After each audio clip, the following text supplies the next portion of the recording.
আসসালামু আলাইকুম। আমি শামীমুজ্জামান সবুজ, সহকারী অধ্যাপক ফিনান্স অ্যান্ড ব্যাংকিং বিভাগ। 2024-25 শিক্ষাবর্ষে নবাগত শিক্ষার্থীদের জানাই ফিনান্স ও ব্যাংকিং বিভাগের পক্ষ থেকে অভিনন্দন ও শুভকামনা।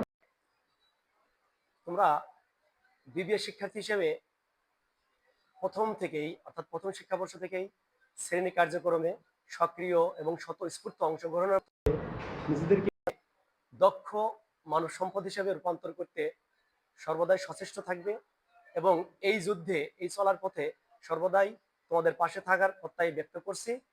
ইনশাল্লাহ তোমরা সবাই নিজেদেরকে উন্নত প্রযুক্তি সম্পন্ন এবং আধুনিক সিলেবাসের দিকে মনোযোগী হয়ে জব মার্কেটে কম্পিটিটিভ হিসেবে আরো উন্নত কেরিয়ার গঠন করবে এবং বিভাগের মুখ উজ্জ্বল করবে। নিজের পিতামাতা তাদের ভবিষ্যতের কথা চিন্তা করে নিজের সময়টাকে সঠিকভাবে কাজে লাগাবে, এই প্রত্যয় ব্যক্ত করে আমার বক্তব্য শেষ করছি। ধন্যবাদ সবাইকে।